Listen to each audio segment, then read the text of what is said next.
In order to grow tofu, you have to kill every ground squirrel. So even though plant foods are grown for both humans and animals, he's trying to argue that the death toll is higher for the animals that die in the production of plant foods grown for human consumption than the death toll for the animals killed because of the actions of animal agriculture. So we have deaths in the billions from animal agriculture just for the slaughter of animals used for human consumption. And then according to this guy, we have even more deaths attributed to growing plants. Hectares and hectares of plants that must be grown in order to feed those animals. But he's trying to make veganism look bad because there are agricultural systems that grow plants that vegans do eat that do kill animals. And he's trying to make it sound like it's unavoidable.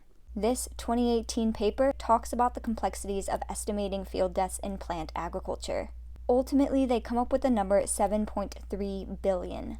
And now onto this report from the USDA website, Livestock and Meat Domestic Data. This is from January to November 2022. From my calculations, I got 8.9 billion cattle, calves, hogs, sheep, lambs, broilers, other chickens, and turkeys.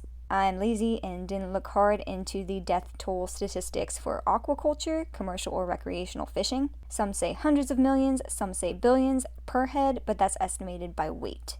And then, according to this man, there's more, so add the animal deaths from producing feed for animal agriculture. But we still haven't added the death toll for baby chicks killed in the egg industry or other animals slaughtered like goats and horses.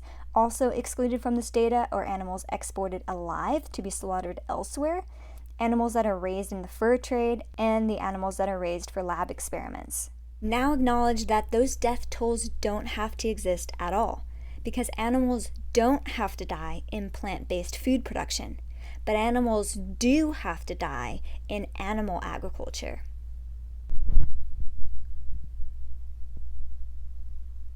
Humans are intelligent creatures, and we are technologically advanced. We are an innovative species that can conceptualize the possibilities and make things happen.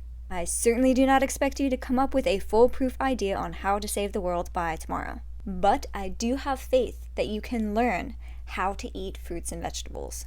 I don't expect people to know everything. We aren't born with this knowledge, and if nobody taught it to us at this point, then we don't know. But thankfully, we have an abundance of resources. If you need help learning how to balance your meals, learning how to get all the nutrients that you need, there are books, there are classes, there are resources at your service. There are vegan advocates, athletes, nutritionists that would be happy to point you in the right direction. We cannot ignore the very real reality that there are farming practices available that can reduce harm and can be made more productive. So the take home is that we cannot live without plants, but we can live without conventional agricultural practices that harm animals. And we certainly cannot live sustainably with animal agriculture.